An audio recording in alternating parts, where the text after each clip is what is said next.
Hello students, O2 IAS academy में आपका स्वागत है। मेरा नाम है ज्योति कौशल और हम कवर कर रहे हैं करंट अफेयर्स जुलाई से लेके नवंबर तक के। आपके जो साइंस एंड टेक्नोलॉजी में जो स्पेस से रिलेटेड करंट अफेयर्स थे और भी जो साइंस एंड टेक्नोलॉजी से रिलेटेड हेल्थ वाले जो करंट अफेयर्स थे वो हमने कवर कर लिए हैं।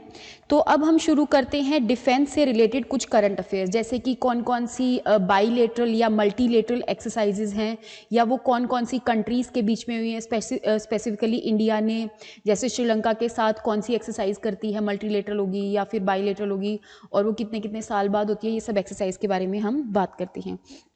इनसे रिलेटेड क्वेश्चंस आपसे पूछ लिए जाते हैं कि बताओ जो स्लिनेक्स है वो कौन कौन सी कंट्रीज के बीच में ये एक एक्सरसाइज है।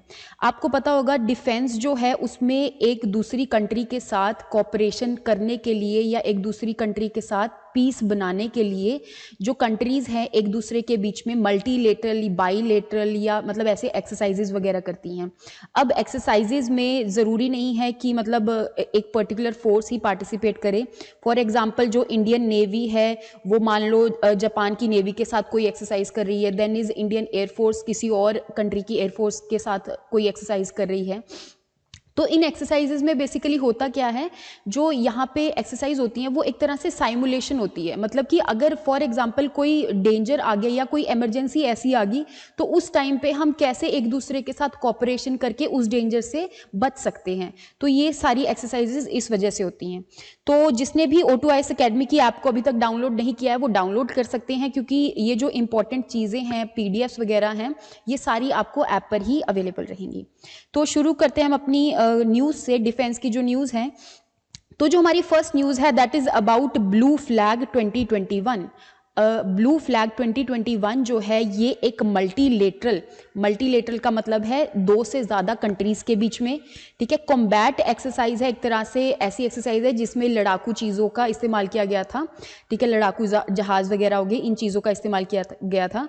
तो ये कहाँ पर हुई थी? तो ब्लू फ्लैग 2021 जो है वो इजराइल में हुई थी।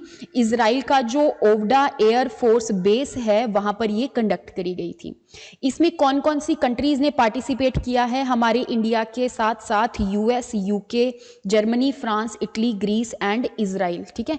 आपने एक तो ये कंट्रीज़ को याद रखना है। यहाँ पे ज़्यादातर ये जो है UK, Germany, France, Italy, Greece जो है ये यूरोपियन कंट्रीज़ में आ जाएगी। बाकी US आपका नॉर्थ अमेरिकन कॉन्टिनेंट वाला रीजन हो गया, देन इज इजराइल और इंडिया। तो आपने इसको याद रखना है कि इन्होंने ब्लू फ्लैग में पार्टिसिपेट किया है, ठीक है। बाकी एक चीज़ और आपने याद रखनी है, वो है इसकी थीम। जो इनकी 2021 वाली थीम थी वो थी integration of 4th and 5th generation aircraft in complex operational scenarios. मतलब जो भी एडवांस्ड एयरक्राफ्ट्स हैं, एडवांस जनरेशन के जो एयरक्राफ्ट्स हैं, उनकी इंटीग्रेशन कैसे होएगी एक दूसरी कंट्री के जो नए नए या एडवांस्ड एयरक्राफ्ट हैं उनके साथ हम कैसे कोऑपरेट करेंगे, उनके ऊपर ये एक्सरसाइज थी। और यहाँ पे फर्स्ट टाइम हमारा जो रेफाल फाइटर जेट है जो कि हमने दसॉल्ट एविएशन से लिया था फ्रांस के, तो इन्होंने भी सबसे पहले इसमें पार्टिसिपेट किया एक्सरसाइज में। मेन चीज़ें आपने याद रखनी है। ब्लू फ्लैग कहाँ पे हुई? इजराइल में। कौन कौन सी कंट्रीज़ ने पार्टिसिपेट किया? इन्होंने। इनकी थीम क्या थी, कहाँ पर हुआ था और हमारे यहाँ से किसने पार्टिसिपेट किया था? ये एक फन मतलब एक तरह से ये आपका फैक्ट हो जाएगा। नेक्स्ट बात करते हैं हम प्रोजेक्ट 75 की। देखो जो प्रोजेक्ट 75 है उसके अंडर जो INS वेला है, इंडियन नेवल शिप जो वेला है, उसको अभी कमीशन किया गया है, ठीक है। तो एक बार हम देख लेते हैं कि प्रोजेक्ट 75 है क्या। जो हमारी इंडियन नेवी है ना, उन्होंने बोला कि भाई मतलब इंडियन नेवी को स्ट्रेंथन करने के लिए प्रोजेक्ट 75 शुरू किया गया था। इस प्रोजेक्ट के अंदर 6 स्कॉर्पिन क्लास अटैक सबमरीन्स को बनाया जाएगा। सबमरीन्स आपको पता ही है कि जो अंडर वाटर चलती है, पनडुब्बी भी कहते हैं जिसको, जहां से मतलब एक दूसरी एनिमी जो सबमरीन है उसको डिस्ट्रॉय करने के लिए टॉर्पीडोज वगैरह का इस्तेमाल किया जाता है, ओके। तो यहाँ पर इन्होंने बोला कि हम 6 स्कॉर्पिन क्लास यहाँ पे एक ऐसी क्लास बना दी जो कि जिसमें बहुत ज़्यादा एडवांस टेक्नोलॉजीज यूज हो रही हैं। अटैक सबमरीन है, मतलब ये एनिमी सबमरीन को अटैक कर सकती है। सबमरीन का मतलब है अंडर वाटर है, ठीक है। तो यहाँ पे 6 सबमरीन बनाई जानी थी। उसमें से जो 4th वाली सबमरीन है ना, वेला, अभी उसको कमीशन कर लिया गया है। देखो जो भी सबमरीन सबसे पहले बनती है, पहले वो लॉन्च होती है, फिर उसके ट्रायल्स होते हैं, ट्रायल्स होने के बाद वो कमीशन होती है। तो अभी ये जो फोर्थ वाली है INS वेला, ये कमीशन हो चुकी है। दैट मीन्स लॉन्च होने के बाद इसके ट्रायल्स वगैरह सारे ठीक रहे हैं। ट्रायल्स का मतलब क्या होता है कि फॉर एग्जाम्पल जहां पे इसने जाना है, जहां पे मैदान में ये उतरेगी, तो वहां पे अच्छा परफॉर्म कर पाएगी कि नहीं, उसके लिए ट्रायल्स किए जाते हैं। ओके, तो ये जो सबमरीन्स हैं, 6 सबमरीन्स हैं, इसकी टेक्नोलॉजी जो है, बनाने की जो टेक्नोलॉजी है, वो हमने फ्रेंच की कंपनी से ली थी। लेकिन ये बनाई कहाँ जा रही है? मजागांव डॉकयार्ड लिमिटेड में, डॉक लिमिटेड में, जो कि मुंबई में है। ठीक है, इसमें कौन सी एक तरह से मेथड का यूज किया जाएगा, कौन से प्रोपल्शन सिस्टम का यूज किया जाएगा? प्रोपल्शन सिस्टम का मतलब है कि इसमें से कोई भी चीज अगर लॉन्च होएगी या फिर ये सबमरीन अगर चलेगी, तो इसमें कौन से इंजन्स का एक तरह से इस्तेमाल होगा? तो वो डीजल इलेक्ट्रिक प्रोपल्शन सिस्टम का इस्तेमाल होगा। डीजल और इलेक्ट्रिक मतलब डीजल भी यूज हो रहा है, और डीजल की वजह से जब इलेक्ट्रिक जनरेटर घूमता है तो वहां से इलेक्ट्रिसिटी भी प्रोड्यूस होती है, तो उस सिस्टम का यहाँ पे इस्तेमाल किया जा रहा है। तो देख लेते हैं हम कि बाकी की जो 6 स्कॉर्पिन क्लास में जो बाकी की INS हैं वो कौन कौन सी हैं। जो फर्स्ट स्कॉर्पिन है दैट इज कलवरी, जो कि 2017 में कमीशन हुई थी। इसको 2023 में दोबारा से एक तरह से रीफिट करने के लिए भेज दिया जाएगा। इस टाइम पे इसके अंदर air independent propulsion system install किया जाएगा। एयर इंडिपेंडेंट प्रोपल्शन सिस्टम का मतलब ये होता है कि अगर मैंने इसमें से कोई चीज को प्रोड्यूस करना है, प्रोपेल करना है, तो उस टाइम पे मुझे एयर की रिक्वायरमेंट की जरूरत नहीं है, ऑक्सीजन की रिक्वायरमेंट मुझे नहीं चाहिए यहाँ पे। तो आपने फर्स्ट याद रखना है, फर्स्ट स्कॉर्पिन कौन सी है? Kalvari. Then is second Scorpene is Khanderi, जो कि 2019 में इंडक्ट की गई थी, कमीशन की गई थी। देन इज करंज होगी आपकी, फोर्थ वाली होगी आपकी वेला, जो अभी कमीशन हुई है, जिसके बारे में मैं ये न्यूज पढ़ा रही हूं। जो फिफ्थ है आपकी वगीर, वो अभी अंडर ट्रायल्स है, मतलब ये बन चुकी है, इसके ट्रायल चल रहे हैं। और जो वगशीर है आपकी, वो अभी अंडर कंस्ट्रक्शन है। तो आपने याद रखना है कौन कौन सी है? कलवरी होगी, खांदेरी होगी, करंज होगी, देन इज वेला होगी, वगीर होगी और वगशीर होगी।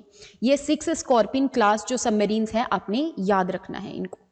ओके, देखो ये जो 2021 मार्च में करंज को भी कमीशन किया गया था, तो यहां से एक और करंज वाली न्यूज बन जाती है कि INS जो करंज है वो भी अभी 2021 में कमीशन की गई है। ओके, नेक्स्ट जो न्यूज है हमारी, दैट इज कि हमारे जो प्रेसिडेंट है वो एक ऑनररी रैंक देते हैं। वो कुछ ऐसा रैंक है, ये जो ट्रेडिशन है 1950 से चला आ रहा है। ये कुछ ऐसा ट्रेडिशन है कि जो हमारे प्रेसिडेंट हैं वो नेपाल के जो जैसे जनरल्स वगैरह हो गए, उनको ये ऑनररी रैंक देते हैं। उस रैंक का मतलब, रैंक का नाम क्या है? जनरल ऑफ इंडियन आर्मी का ये रैंक देते हैं। ठीक है, तो अभी जो नेपाल के आर्मी चीफ हैं, कौन? जनरल प्रभु राम शर्मा। ठीक है, इनको अभी ये रैंक दिया गया। In the same way last year हमारे जो आर्मी चीफ हैं जनरल MM नरवाने जी, उनको नेपाल की आर्मी ने ये रैंक दिया था। तो एक तरह से ये ऑनररी रैंक है जो एक दूसरी कंट्रीज एक दूसरे को हम देते रहते हैं।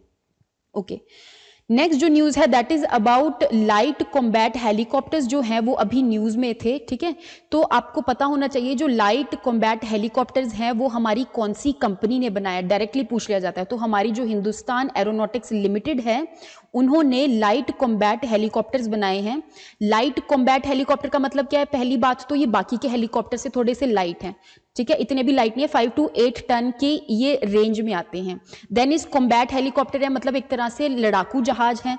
ठीक है, तो ये जो हिंदुस्तान एरोनॉटिक्स लिमिटेड है, इसका हेडक्वार्टर्स बेंगलुरु में है। ये कंपनी वालचंद हीराचंद द्वारा 1940 में बनाई गई थी। बाकी लाइट कॉम्बैट जो हेलीकॉप्टर है उसके और क्या क्या रोल्स हैं यहाँ पे ये देख सकते हो। ये लाइट कॉम्बैट हेलीकॉप्टर है। ठीक है, इसकी एक और खासियत है कि ये बहुत बड़ी बड़ी एल्टीट्यूड्स पे लैंड भी कर सकता है और टेक ऑफ भी कर सकता है। 5000 मीटर एल्टीट्यूड पे, मतलब जैसे बहुत ज्यादा ऊंचाई पे, सी लेवल से बहुत ज्यादा ऊंचाई पे ये लैंड भी कर सकता है और टेक ऑफ भी कर सकता है। इसीलिए हम इसको, जो चाइना के साथ अभी हमारी टेंशन्स वगैरह चल रही थी ना लाइन ऑफ एक्चुअल कंट्रोल की वहां पर, तो वहां पर भी हम लाइट कॉम्बैट हेलीकॉप्टर्स को डिप्लॉय कर सकते हैं। एक और चीज कि ये बहुत लो टेम्परेचर्स पर भी ये जो हेलीकॉप्टर है वो काम कर सकता है। ओके, बाकी इसके रोल्स यहाँ पर दिए गए हैं कि एनिमी एयर डिफेंस को डिस्ट्रक्ट करना है ना, काउंटर इंसर्जेंसी करना, सर्च और रेस्क्यू ऑपरेशन करना, तो ये हेलीकॉप्टर ये सब चीजें कर सकता है। ओके, याद ये रखना है कि आपने light combat helicopter Hindustan aeronautics limited ने बनाया है। नेक्स्ट न्यूज़ है हमारी प्रोजेक्ट 15B के बारे में। प्रोजेक्ट जैसे अभी हमारा प्रोजेक्ट 75 के बारे में हमने पढ़ा ना कि 6 स्कॉर्पियन क्लास की सबमरीन जो है वो बनाई जा रही हैं, ऐसे ही जो P15B प्रोजेक्ट है उसका नाम पहली बात तो रख दिया है INS विशाखापट्टनम क्लास। ठीक है, इसके अंदर टोटल 4 वॉरशिप बनाई जाएंगी। वॉरशिप का मतलब क्या है? ये एक शिप है जो वॉर करने के लिए यूज हो रही है बेसिकली। फॉर एग्जाम्पल, अगर मैंने इस शिप में से कोई मिसाइल को लॉन्च करना है, surface to surface missile, for example इस शिप से कोई सरफेस पे मिसाइल को लॉन्च करना है या फिर एयर में लॉन्च करना है या फिर अंडर वाटर किसी मिसाइल को लॉन्च करना है, तो ये ऐसी शिप की क्लासेस हैं। ठीक है, जो विशाखापट्टनम क्लास है उसको हम P15B stealth guided missile destroyer भी कहते हैं। ये एक ऐसी वॉरशिप्स हैं जो बाकी की जो वॉरशिप्स हैं उनको एक तरह से डिस्ट्रॉय करेगी। तो ये बनाई किसने है? तो ये बनाई है Mazagon dock shipyard ship builders limited, जिसका की हेडक्वार्टर्स मुंबई में है। तो इन्होंने ये बनाई है। बाकी आपने यहाँ पे और क्या चीज याद रखनी है कि इसमें 4 शिप्स जो हैं, एक है विशाखापट्टनम जो अभी कमीशन हुई है, दूसरी है मर्मुगांव, तीसरी है इम्फाल और चौथी है सूरत। दैट मीन्स P15B प्रोजेक्ट के अंदर 4 वॉरशिप हैं। P15 प्रोजेक्ट बी को हम INS विशाखापट्टनम क्लास भी कहते हैं। इसके अंदर 4 डिस्ट्रॉयर वॉरशिप्स बनाई जा रही हैं। उनमें से एक है विशाखापट्टनम, दूसरी है मर्मुगांव, तीसरी है इम्फाल और चौथी है सूरत। अगर मैं इसके बारे में बात करूं तो जो मर्मुगांव है वो 2016 में लॉन्च की गई थी। देन इस जो 3rd शिप है 2019 में उसको लॉन्च किया है और जो चौथी शिप सूरत है उसको अभी 2022 में लॉन्च किया जाएगा।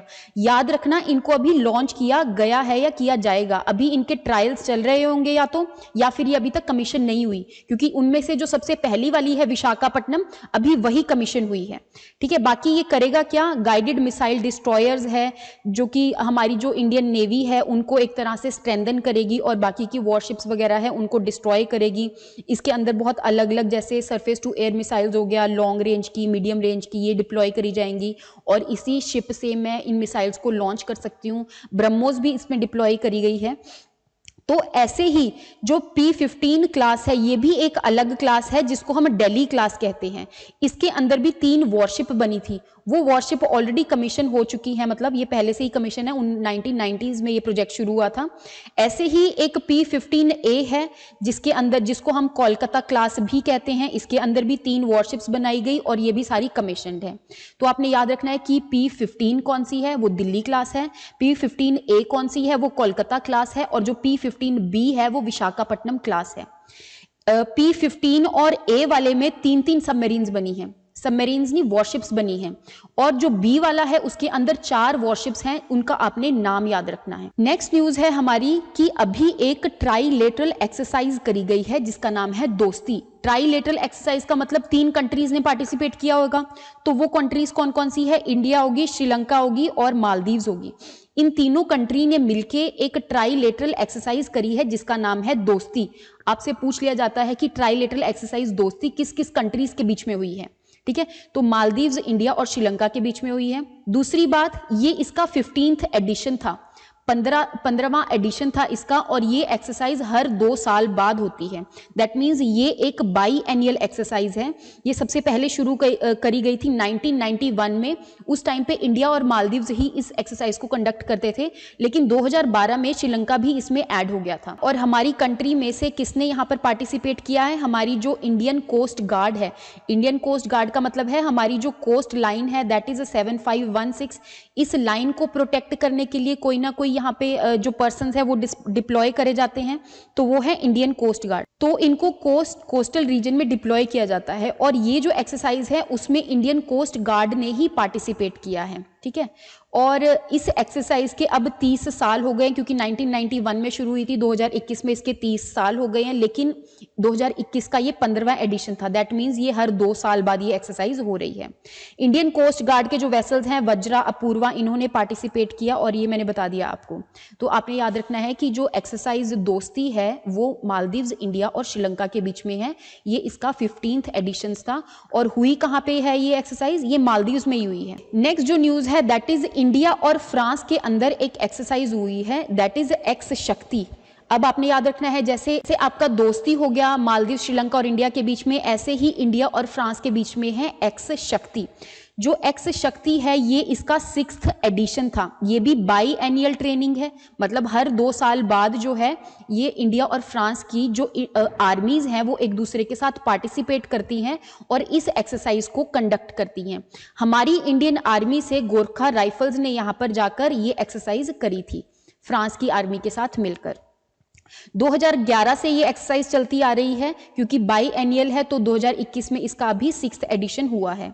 बाकी 2019 में, मतलब 2 साल पहले ये एक्सरसाइज हुई तो इंडिया में हुई थी, और अभी 2021 में ये फ्रांस में हुई है। अब ऐसे ही 2 साल बाद ये दोबारा से इंडिया में होगी, मतलब ऑल्टरनेटिवली होती है ये, एक बार इंडिया में होती है, अगली बार फ्रांस में होती है, ऐसे होती है। इंडिया और फ्रांस में और कौन कौन सी एक्सरसाइज है वो आपने याद रखना है। एक्स शक्ति तो होगी इंडिया और फ्रांस की आर्मी के बीच में, ठीक है। और कौन सी है, जैसे फ्रांस और इंडिया की जो नेवल एक्सरसाइज है, मतलब यहाँ पे फ्रांस की नेवी और इंडिया की नेवी पार्टिसिपेट कर रही है, दैट इज वरुण एक्सरसाइज। और हमारी दोनों की जो अगर एयर फोर्स पार्टिसिपेट करेगी तो उसको हम बोलेंगे गरुड़ एक्सरसाइज। तो ये चीज आपने यहाँ पर याद रखनी है। ओके, नेक्स्ट हम बात करते हैं दक्षिण शक्ति की। जो दक्षिण शक्ति है ये भी एक मिलिट्री एक्सरसाइज है, लेकिन ये हमारी एक्सरसाइज किसी कंट्री के साथ नहीं है। हमारी कंट्री के अंदर ही जो अलग अलग फोर्सेस हैं वो एक दूसरे के साथ ही एक्सरसाइज कर रही हैं कि अगर बाय चांस इमरजेंसी आ जाए तो उस टाइम पे हम कैसे हैंडल करेंगे, कैसे एक दूसरे के साथ हम कोऑपरेट करके उस इमरजेंसी से छुटकारा पाएंगे, ठीक है। तो ये जो एक्सरसाइज है अभी हमारी इंडियन आर्मी ने, हमारी इंडियन एयरफोर्स की, मतलब एयरफोर्स ने और आर्मी ने एक दूसरे के साथ ही एक्सरसाइज की है। ऐसे बहुत सारी और भी पार्टिसिपेट कर सकते हैं, जैसे बॉर्डर सिक्योरिटी फोर्स हो गया, लोकल पुलिस फोर्स हो गया, then is Indian coast guard हो गया, ये सारे पार्टिसिपेट करते हैं। लेकिन अभी ये आर्मी और एयरफोर्स के बीच में हुई है। आर्मी में अलग अलग वेसल्स यूज करे गए और ऐसे ही जो एयरफोर्स है वहां पर भी अलग अलग वेसल्स का यूज किया गया इस एक्सरसाइज को करने के लिए। तो आपने बस इतना याद रखना है कि जो दक्षिण शक्ति है वो हमारे इंडिया की ही अलग अलग फोर्सेस के बीच में ज्वाइंट एक्सरसाइज है, जो कि जैसलमेर में हुई है 2021 वाली। नेक्स्ट जो न्यूज़ है दैट इज अबाउट एनसीसी। जो हमारा नेशनल कैडेट कॉर्प्स है उसकी जो डे है, एनसीसी डे जो है वो कब मनाया जाता है, तो नवंबर का जो 4th संडे होता है उस दिन एनसीसी डे होता है। एनसीसी क्या है हमारी, एनसीसी है नेशनल कैडेट कॉर्प्स। इसके अंदर जो हमारा यूथ है वो एक तरह से इसके अंदर इनरोल होता है। जो भी स्कूल के बच्चे हो गए या फिर जो भी कॉलेजेस के बच्चे हो गए है ना, वो इसके अंदर इनरोल होते हैं और उनको बुलाया जाता है कैडेट्स, ठीक है। तो जो एनसीसी है वो क्यों बना था, वो बना था एचएन कुंजरू कमेटी की रिकमेंडेशंस के द्वारा। 1948 में इसको बनाया गया था कि ऐसे तो हमारी बहुत अलग अलग फोर्सेस हैं, लेकिन अगर हमें पब्लिक को वॉलंटरीली आगे आने की जरूरत पड़े तो उस टाइम पे भी अलग अलग हमारे पास वॉलंटरी फोर्सेस हो, जैसे एनसीसी हो गया, एनएसएस हो गया, कि वो इमरजेंसी के टाइम पे हमें हेल्प कर सके। तो ये एक यूनिफॉर्म्ड यूथ ऑर्गेनाइजेशन है जो कि जहाँ पे कैडेट्स जो हैं वो इनरोल होते हैं, स्कूल के बच्चे आते हैं, कॉलेजेस के बच्चे आते हैं, ठीक है। इसके अंदर एनसीसी के अंदर अलग अलग विंग्स होते हैं, जैसे आर्मी विंग हो गया, एयरफोर्स विंग हो गया और नेवी विंग हो गया। अलग अलग विंग्स में जब बच्चे पार्टिसिपेट करते हैं तो उस हिसाब से आर्मी वाले अपनी एक्सरसाइजेस कंडक्ट करवाएंगे, जैसे शूटिंग वगैरह रेंज पे लेके जाएंगे बच्चों को। जो हमारी इंडियन शूटर है अंजुम मोडगिल जी, वो भी एनसीसी कैडेट ही थी पहले, तो वहां से ही उनका जो इंटरेस्ट है वो शूटिंग में डेवलप हुआ था। तो देखो ये एनसीसी जो है बहुत ही ज्यादा एक तरह से बच्चों के लिए यूजफुल है, डिसिप्लिन लाने के लिए यूजफुल है। आपने याद रखना है जो एनसीसी है वो मिनिस्ट्री ऑफ डिफेंस के अंडर आती है और इनका जो हेड है वो 3 स्टार मिलिट्री रैंक का हेड होते हैं इनके, director general. Then is NCC को कोस्टल रीजन्स में और बॉर्डर एरियाज पे एक्सपैंड करने के लिए 2020 में मिनिस्ट्री ऑफ डिफेंस ने अप्रूव किया है कि हम सिर्फ स्कूलों और यहाँ तक ही नहीं करेंगे, जो कोस्टल रीजन्स हैं वहाँ पे भी जो स्कूल्स वगैरह हैं वहाँ तक भी एनसीसी को लेकर जाएंगे। Then is Kerala high court ने सेंटर को ये बोला कि आप नेशनल कैडेट कॉर्प्स में जो 1948 वाला है उसके अंदर अमेंडमेंट करो कि इसमें सिर्फ बॉयज और गर्ल्स ही पार्टिसिपेट ना करें, बल्कि जो बाकी के जैसे ट्रांसजेंडर्स हो गया वो भी इसके अंदर पार्टिसिपेट कर सकें, ठीक है, कोई ऐसे डिस्क्रिमिनेशन वगैरह ना हो ताकि। नेक्स्ट जो न्यूज है कि इंडिया और श्रीलंका के बीच में एक एक्सरसाइज है। मैंने आपको बताया था ना कि इंडिया, श्रीलंका और मालदीव्स के बीच में जो एक्सरसाइज थी वो थी दोस्ती। अब इंडिया और श्रीलंका के बीच में जो एक्सरसाइज है दैट इज मित्र शक्ति। ठीक है। 2021 वाली जो मित्र शक्ति है उसका अभी 8th एडिशन था। ये हुई कहाँ पे? ये हुई श्रीलंका में, ठीक है। और यहाँ पर इन्होंने किस चीज़ के लिए ये एक्सरसाइज करी कि हम टेररिज्म एक्टिविटी को कैसे काउंटर कर सकते हैं इन चीज़ से रिलेटेड। बाकी श्रीलंकन आर्मी ने यहाँ पर पार्टिसिपेट किया और यहाँ पर जितनी भी एक्सरसाइज हो रही हैं वो यूनाइटेड नेशन की जो पीस कीपिंग ऑपरेशंस हैं कि हम पूरी दुनिया में एक तरह से पीस बनाकर रखेंगे, इसीलिए जो एक दूसरी कंट्री है एक दूसरे के साथ ये एक्सरसाइजेस कंडक्ट करती रहें। जो 7th एडिशन था इस मित्र शक्ति का वो हुआ था पुणे महाराष्ट्र में। तो आप देख सकते हो कि 2019 में ये पुणे में इंडिया में हुआ था और 2021 में इसका 8th एडिशन हुआ है जो कि श्रीलंका में हुआ है। तो ये भी एक बाई एनियल एक्सरसाइज होगी। अगर मैं इंडिया के श्रीलंका के साथ नेवी की एक्सरसाइज बताऊं तो ये तो कौन सी होगी? जो मित्र शक्ति है वो आर्मी की एक्सरसाइज होगी।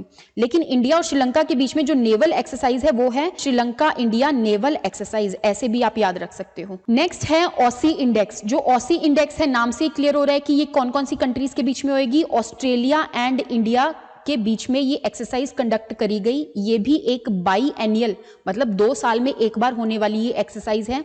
मैरी टाइम है मतलब यहाँ पे जो नेवीज हैं वो पार्टिसिपेट करेंगी, पानी में होने वाली एक्सरसाइज है। इसका अभी 4th एडिशन हुआ है और 2015 में ये शुरू करी गई थी और बाई एनियल ये एक्सरसाइज है। जो 2021 वाली है वो अभी ऑस्ट्रेलिया में हुई है। तो ये एक्सरसाइज है किस चीज के लिए? हमारा जो इंडो पैसिफिक रीजन है, जो हमारा इंडिया है ना, ठीक है, जो हमारा इंडिया है और जो ऑस्ट्रेलिया है उसमें जो इंडियन ओशन और यू कैन से जो पैसिफिक वाला रीजन है जहां पे आपका साउथ चाइना सी भी आता है उसको हम इंडो पैसिफिक रीजन कह देते हैं। तो वहां पर पीस और सिक्योरिटी और स्टेबिलिटी मेंटेन करने के लिए इन्होंने इंडिया ने और ऑस्ट्रेलिया ने एक दूसरे की नेवी के साथ मिलकर ये ऑसी इंडेक्स करी है। ऑस्ट्रेलिया के साथ हमारी और कौन कौन सी एक्सरसाइज है? एक है ऑस्ट्रा हिंद जो कि हमारी दोनों की आर्मी के बीच में है। देन इज हमारी दोनों की एयरफोर्स के बीच में है एक्स पिच ब्लैक, ठीक है। पिच ब्लैक हमारी एयरफोर्स के बीच में है, ऑस्ट्रा हिंद हमारी आर्मी के बीच में है और ऑसी इंडेक्स हमारी नेवी के बीच में है। ये आपने याद रखना है। तो हम देखते हैं कि जापान और इंडिया के बीच में एक बाईलेटरल एक्सरसाइज हुई है जो कि इसका 5th एडिशन था। ये एक मैरीटाइम एक्सरसाइज है, मतलब कि जापान और इंडिया के बीच की नेवीज जो हैं यहाँ पर पार्टिसिपेट कर रही हैं, ठीक है। ये जो एक्सरसाइज है वो अरेबियन सी में कंडक्ट करी गई और ये 2012 से ये एक्सरसाइज चल रही है। बाई एनियल एक्सरसाइज है, दैट मीन्स हर 2 साल बाद हो रही है। और इंडिया और जापान के साथ और कौन कौन सी एक्सरसाइज है? That is Dharma guardian. Navy के बीच में तो बता दी मैंने जिमेक्स है। देन इज इंडिया और जापान की आर्मी के बीच में है धर्मा गार्डियन। जापान और इंडिया की एयरफोर्स के बीच में है शिन्यू मैत्री। और एक और एक्सरसाइज है जिसमें जापान और इंडिया एक दूसरे के साथ आते हैं, दैट इज एक्सरसाइज मालाबार, जिसमें यूएसए, ऑस्ट्रेलिया, जापान और इंडिया पार्टिसिपेट करते हैं। ये एक मल्टीलेटरल मतलब 2 से ज़्यादा कंट्रीज इसमें पार्टिसिपेट कर रही हैं। मैरीटाइम मतलब कि यहाँ पर ये पानी में एक्सरसाइज कंडक्ट की जा रही है। आई होप आपको यहाँ तक समझ में आया होगा। नेक्स्ट न्यूज़ है हमारी कि अभी एक्सरसाइज अजय वॉरियर कंडक्ट करी गई। पहली बात तो कहाँ पे कंडक्ट करी गई? चौबतिया उत्तराखंड में, ठीक है। यहाँ पर ये एक्सरसाइज कंडक्ट करी गई। कौन कौन सी कंट्रीज के बीच में ये एक्सरसाइज है? इंडिया और यूके के बीच में। इंडिया और यूके के बीच में और कौन कौन सी एक्सरसाइज होती है? एक होती है कोंकण और एक होती है इंद्रधनुष। आपने याद रखना है कि इंडिया और यूके के बीच में जो आर्मी की एक्सरसाइज है दैट इज अजय वॉरियर, ठीक है। देन इज नेवी के बीच में होगी कोंकण, एयरफोर्स के बीच में होगी इंद्रधनुष। लेकिन उधर अगर मैं फ्रांस की बात करूं, जो मैं अभी बता रही थी आपको, फ्रांस की बात करूं तो जो शक्ति एक्सरसाइज है वो तो इंडिया की आर्मी और फ्रांस की आर्मी के बीच में होगी। जो गरुड़ है वो इंडिया और फ्रांस की एयरफोर्स के बीच में होगी और जो वरुण है वो इंडिया और फ्रांस की नेवी के बीच में होगी, ठीक है। इंडिया यूके और इंडिया फ्रांस का डिफरेंशिएशन आपको पता होना चाहिए यहाँ पे कि कौन कौन सी एक्सरसाइज कौन कौन सी कंट्री के साथ है। ओके, नेक्स्ट है कि इंडिया यूएस की आर्मी के साथ भी मिलकर एक्सरसाइज करता है। तो यहाँ पर कौन सी एक्सरसाइज करता है? वो युद्ध अभ्यास। तो आपने युद्ध अभ्यास याद रखना है कि इंडिया और यूएस की आर्मी के बीच होती है। अभी ये अलास्का वाले रीजन में कंडक्ट करी गई थी, जो हमारा नॉर्थ अमेरिका वाला रीजन है। उसमें जो अलास्का वाला रीजन है वहाँ पर ये एक्सरसाइज कंडक्ट करी गई थी। Largest running joint military training defence corporation वाली ये एक्सरसाइज है। 2004 से ये एक्सरसाइज चली आ रही है और इसका एम यही है बेसिकली हम एक दूसरी आर्मी के साथ कोऑपरेट करें और कोई भी अगर ऐसे कोई इमरजेंसी सिचुएशन आ जाए तो हम एक दूसरे के साथ कैसे कोऑपरेशन करेंगे। और जो यूनाइटेड नेशन का पीस कीपिंग मिशन है उसके अंडर भी ये एक्सरसाइज एक दूसरी कंट्री के साथ कर रहे हैं। बाकी इंडिया और यूएस के बीच में और कौन कौन सी एक्सरसाइज है, मालाबार एक्सरसाइज मैंने आपको बताया जिसमें जापान, इंडिया, यूएसए और ऑस्ट्रेलिया पार्टिसिपेट करते हैं। देन इज एक रेड फ्लैग एक्सरसाइज है जो इंडिया एयरफोर्स के बीच में होगी। ये भी एक मल्टीलेटरल एक्सरसाइज है, इसमें यूएसए के साथ साथ और भी कंट्रीज जो हैं वो पार्टिसिपेट करती हैं, इंडिया तो करती ही करती है। देन इज वज्र प्रहार होगी, यहाँ पर स्पेशल फोर्सेज एक्सरसाइज है हमारी यूएस और इंडिया के बीच में। टाइगर ट्रम्प हो गया जो डिजास्टर से रिलेटेड एक्सरसाइज करती है कि हमें डिजास्टर से कैसे बचना है, इन चीज़ों के बारे में। कोप इंडिया हो गया जो इंडियन एयरफोर्स और यूएसए की एयरफोर्स के बीच में एक्सरसाइज है। नेक्स्ट बात करते हैं हम नेशनल सिक्योरिटी गार्ड। जो नेशनल सिक्योरिटी गार्ड है उसका अभी 35th रेजिंग डे था, तो आपने बताना है कि वो किस दिन मनाया गया था। जो नेशनल सिक्योरिटी गार्ड है उसका जो 35th रेजिंग डे है वो 16 मतलब उनका जो रेजिंग डे होता है वो 16 अक्टूबर को होता है। रिसेंटली उनका 35th वाला रेजिंग डे मनाया गया। एनएसजी को हम ब्लैक कैट्स भी कहते हैं और जो एनएसजी है वो मिनिस्ट्री ऑफ होम अफेयर्स के अंडर आती है। आपने याद रखना है कि जो एनएसजी है नेशनल सिक्योरिटी गार्ड है वो क्यों बनी थी और कब बनी थी। जो हमारा 1984 में ऑपरेशन ब्लू स्टार हुआ था और उस टाइम पे उसके बाद जो हमारे प्राइम मिनिस्टर जी हैं इंदिरा गांधी जी, उनकी भी मतलब डेथ हो गई थी, असैसिनेट किया गया था उनको। तो उसके बाद में ये एनएसजी एक्ट लाया गया था पार्लियामेंट द्वारा। उन्होंने इस फोर्स को बनाया, नेशनल सिक्योरिटी गार्ड को बनाया। किस चीज के लिए? ताकि वो टेररिज्म एक्टिविटीज को काउंटर कर सके, उसके अगेंस्ट लड़ सके, है ना। और या फिर वीआईपी सिक्योरिटी प्रोवाइड करने के लिए, जो भी वीआईपी सिक्योरिटी है उस टाइम पे भी जो भी बड़े बड़े जैसे प्राइम मिनिस्टर वगैरह हो गया तो उनके ऊपर भी टेरर अटैक्स हो सकते हैं, तो उनको बचाने के लिए इनके ये अलग अलग ग्रुप्स, जैसे स्पेशल रेंजर ग्रुप्स जो है वो वीआईपी सिक्योरिटीज के लिए है और इसके अंदर सेंट्रल आर्म्ड पुलिस फोर्सेज के पर्सनल्स होते हैं। Then is a special action group है, इसमें आर्मी के जो पर्सनल है वो पार्टिसिपेट करते हैं और ये टेररिज्म एक्टिविटी के अगेंस्ट ये काम करते हैं। मिनिस्ट्री ऑफ होम अफेयर्स के अंडर आता है, ये आपने याद रखना है, एनएसजी। देन इज अभी डीआरडीओ ने एक हीट अभ्यास को फ्लाइट टेस्ट किया है। तो वो कहाँ से फ्लाइट टेस्ट किया है? तो ओडिशा के चांदीपुर से उन्होंने इसको फ्लाइट टेस्ट किया है जो कि बे ऑफ बंगाल के कोस्ट पर लोकेटेड है। देन इज ये आपका जो हीट अभ्यास है उसका मतलब क्या है? देखो, हीट अभ्यास की पहले तो फुल फॉर्म पता होना चाहिए, high speed expendable aerial target. That means हवा के अंदर अगर कोई टारगेट है एक तो उसको जाके वो देखेगा, पहले एनालाइज करेगा, उसके बाद उसको डिस्ट्रॉय भी कर सकता है। तो ये एक तरह से एक टाइप ऑफ ड्रोन है। ड्रोन क्या है? अनमैन्ड एरियल व्हीकल, जो मैंने आपको बताया था ना, ड्रोन्स के बारे में मैंने पहले भी एक न्यूज ली थी। तो जो ड्रोन्स है that is unmanned aerial vehicle, that means हवा में उड़ने वाले जिसके अंदर कोई मैन नहीं बैठ सकता है, ठीक है। तो ये एक ऐसे ड्रोन है जो जाके किसी मिसाइल सिस्टम को या कि हवा के कोई भी टारगेट्स आ रहे हैं जो कि हमारे ऊपर आके डिस्ट्रॉय करने वाले हैं, तो उन सारे टारगेट्स को ये जाकर डिस्ट्रॉय कर देगा। तो डीआरडीओ ने, डिफेंस रिसर्च डेवलपमेंट ऑर्गेनाइजेशन जो हमारी है, उन्होंने अभी इसका फ्लाइट टेस्ट किया है कि देख लें एक बार कि अच्छे से उड़ रहा है या नहीं उड़ रहा है, ये अपना काम कर पाएगा या नहीं कर पाएगा। ओके, तो target for evaluation of various missile systems को ये टारगेट करेगा। तो ये बेसिकली गैस टरबाइन इंजन का पावर्ड है, दैट मीन्स इसके अंदर जो टरबाइन है वो एयर के मॉलिक्यूल्स की वजह से घूमती है और इसकी जो स्पीड है उड़ने वाली दैट इज सब सोनिक स्पीड। जो सब सोनिक स्पीड होती है that is less than the speed of sound. जो स्पीड ऑफ साउंड होती है दैट इज 330 मीटर पर सेकेंड। तो ये आपकी स्पीड ऑफ साउंड होती है, तो इससे कम की स्पीड पे ये जो ड्रोन है ये उड़ता है। ओके, नेक्स्ट न्यूज़ है कि हमारी जो इंडिया और यूके के बीच में आर्म्ड फोर्सेस के बीच में कौन सी एक्सरसाइज होती है। देखो, मैंने आपको अभी बताया था ना कि हमारी जो मिलिट्री है उसके बीच में अजय वॉरियर होती है। In the same way India और यूके की नेवी के बीच में कोंकण एक्सरसाइज होती है। तो कोंकण शक्ति की भी ये जो एक्सरसाइज है ये अरेबियन सी के वहां पर करी गई है ना। कोंकण वाला रीजन आपको पता ही होगा, ये जो केरला वाला इधर कोस्ट वाला रीजन है ये कोंकण रीजन है, तो यहां से आप याद रख सकते हो। देन इज इंडिया और यूके के बीच में, एयरफोर्स के बीच में कौन सी एक्सरसाइज है? ये इंद्रधनुष है, ये मैंने आपको बता दिया, ये पिछली भी उसमें रिपीट हुआ है अभी जब हमने अजय वॉरियर पढ़ा था। बाकी ये भी एक ऐसी एक्सरसाइज है जिसमें हम ह्यूमंस को एक तरह से हेल्प करेंगे, अगर कोई भी मान लो डिजास्टर वगैरह आ जाए तो इन्होंने इससे रिलेटेड ये एक्सरसाइज इंडिया और यूके की जो नेवीज हैं उन्होंने ये कंडक्ट करी है। सो आई होप आपको यहाँ तक की जितनी भी एक्सरसाइजेज हैं वो समझ में आया होगा। जो दोस्ती एक्सरसाइज है that is India, Sri Lanka, Maldives के बीच में। जो शक्ति है that is India and France के बीच में। गरुड़ भी इंडिया और फ्रांस के बीच की एयरफोर्स वाली है। देन इज़ वरुण इंडिया और फ्रांस की नेवी वाली है। ऐसे ही इंडिया यूके की आपको इंद्रधनुष, कॉन्कन और अजय वॉरियर याद रखनी पड़ेगी। देन इज़ इंडिया और श्रीलंका के बीच में स्लिनेक्स होगी। इंडिया और जापान के बीच में जिमेक्स होगी। इंडिया और ऑस्ट्रेलिया के बीच में ऑसी इंडेक्स होगी। तो ये सारी एक्सरसाइज आपकी टिप्स पर होनी चाहिए, तभी आपका जो पेपर है वहाँ पे आप इसमें से जो भी एक्सरसाइजेज हैं उनसे रिलेटेड अगर कोई क्वेश्चन आएगा तो आप वहाँ पे करेक्ट कर पाओगे उस क्वेश्चन को। सो thank you so much. I hope आपको यहाँ तक समझ में आया होगा। अगर आपने ये वीडियो देखी है तो इसको रिवाइज करना मत भूलना। तो that is all for today. Next class में हम बाकी की जो डिफेंस से रिलेटेड जो न्यूज़ है, जो बची हुई न्यूज़ है वो हम लेकर आएंगे। So thank you so much and have a nice day. Bye bye, take care.